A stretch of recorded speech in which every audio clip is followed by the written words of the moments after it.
Umpisahan ho natin dito sa ating unang topic, mga bossing. Ay, naku po, di ba? Naalala nyo, yung nagsalpukan ho, yung dalawang barko ng China. Oh, tapos ang sinisisi ng China, tayo daw po ang may kasalanan, mga boss. Naalala nyo yun?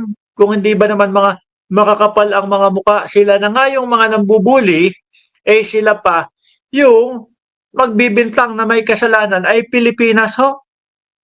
Akalain nyo yun? Hindi ba mga panloloko na yung mga ginagawa ho niya mga yan? Mga bossing?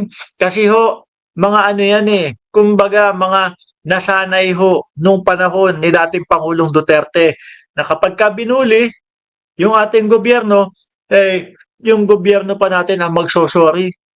Di ba? Kapag ka yung kinuhanan ka na ng malaking isda, ipagtatanggol pa ng dating Pangulo yung mga ano nila, yung mga Coast Guard nila na kumuha ng malalaking isda at pinagpalit, binigyan lang ho ng alak at binigyan ng yosi yung ating mga mangingisda.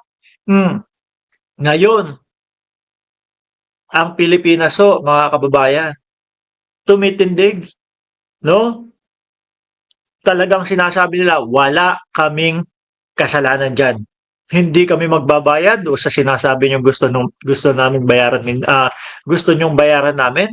Hindi po pwede yun. Ano po, eto, pakinggan ninyo mga boss, yung si Commodore Tariela. At talagang, sabi ko sa inyo, ang layo ho, mga kababayan, napakalayo ho nung gobyerno ng Pilipinas nung panahon ni dating Pangulong Duterte at gobyerno ng Pilipinas ngayon ho sa panahon ni Pangulong Bongbong Marcos, mga boss. Pakinggan ho ninyo, ha?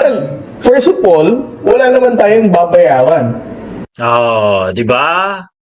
Hindi kasi sinasabi ho ng China, kailangan nating bayaran yung danyos o yung nasira doon sa dalawang barko ng China. At balita ko ho, mga kababayan, di ba? Meron daw pong ilang nasawi pero hindi ibinabalita ng China sa kadahilanan niya daw po alam nila na sila ang may kasalanan. Kaya ayaw nilang managot doon sa kanilang mga kumbaga tao na namatay ho, mga kababayan. Oh, tuloy. Dahil again, sila naman yung nagbanggaan. Sabi ko nga, bago magalit si Xi Jinping sa atin, dapat pagalitan niya muna. Wala na si Xi Jinping, baka palitan na nung kanyang mamamayan yon. Dahil nga hindi na nila gusto yung patakbo ni Xi Jinping. Oh, isang pitik lang ni Trump. Dagdag taripa lang. Magkano? 125 to 145 yata kung di ako nagkakamali. Doon sa taripang ipinatong ni Trump, ayun, aligagana. Kaya nagagalit na yung tao ng China kay Xi Jinping. Palitan na daw yung style. O, di ba? Kasi yung mga komunista na yan, mga bossing, ang palabas lang po niyan, malakas sila. Pero ang katotohanan, puro bluff lang din ho yan. Parehas na parehas ng North Korea, mga kababayan. Ganun lang din po yung mga yan. Yung kapitan ng PLA Navy, tsaka ng kapitan ng China Coast Guard. Dahil sila naman yung nagbanggaan. It's not our fault. Ayon kay Commodore J. Tariela, hanggang ngayon, hindi inaamin ng China ang nangyaring banggaan. Wala kasi yung mga ano naman, yan naman pong mga malapit sa puso ng dating Pangulong Duterte. Alam mo naman ang galawan ng mga komunista Di ba? Mga tuso ho yan. Kaya nga nagtataka ako bakit pati yung pagpayag sa 60-40, yung joint exploration, naniniwala yung kampo ng dating Pangulong Duterte. Pero mo, kitang-kita na ho sa video. Di ba? Kitang-kita na ho sa video, mga kababayan, nagbanggaan yung kanilang dalawang barko. Kakahabol po sa ating barko. Alam nga namang dalawang malalaking barko tapos bubulihin ho ng isang maliit na barko. Parang kalokohan naman yun. Kahit po kasi, style niya mga yan. Kahit po kasi, mga huling-huli na, nako, ipagpipilitan pa din ho, mga bossing, na hindi sila ang may kasalanan, na sila ang biktima. Alam nyo kung sino yung kagaya niyang mga yan? Alam nyo kung sino? Mga DDS, di ba? Ganyan ang estilo ng mga DDS, mga kababayan. Kahit halatang halata at kahit alam na sila yung nambiktima, papalabasin pa din nila na sila yung biktima ho. Kahit may mga pruweba na, papalabasin pa din yung mga yan na sila ang biktima. Di ba? O, tuloy. Tilang din ng video ang kanilang ipinapakita sa publiko. I replaced some of the words that they use. Ang sabi kasi nila, the Philippine Coast Guard did dangerous maneuver while China Coast Guard is doing a law enforcement operation. So I had it changed. The China Coast Guard is actually doing dangerous maneuver. Oh, tignan mo. Yan po nakatindig ang ating mamamayang ang ating bansa. Hindi papabuli. Hindi kami ang may kasalanan. Kayo ang gumawa ng delikadong maniobra.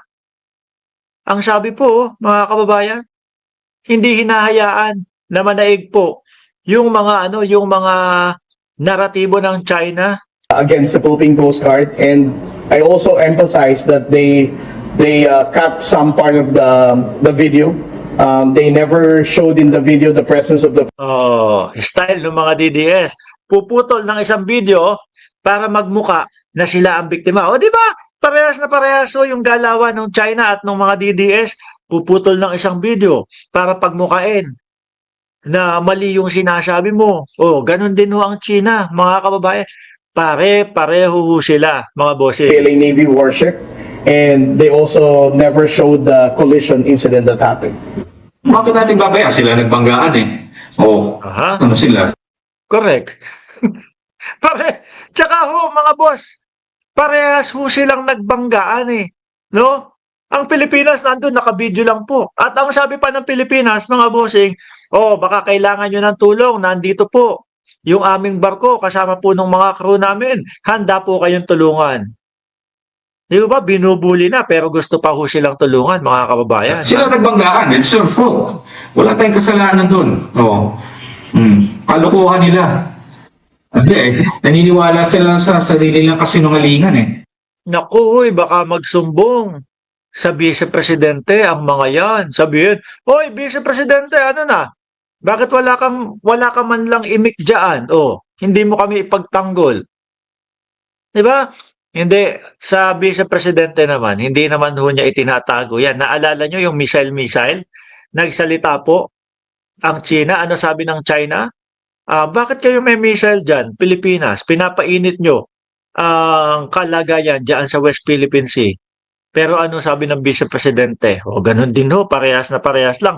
Nag-second demotion lang ho, mga kababayan. Ganon ang ating Vice-Presidente. Kaya ho ako, naniniwala ako na tama po yung pagkakatanggal niya o pagkakaalis niya dun sa National Security Council ho, mga bossing. Baka ibinabato yung mga mahahalagang impormasyon na depensa ng Pilipinas doon sa kaalyado nila. Di ho ba? Kaya Manila, it's difficult to deal with them. Yun nga, una, yung Middle Kingdom mentality nila. Tapos of course, yung ng Communist Party. Correct. Yan. Ganyan ho ang mga galawan yan, mga bossing.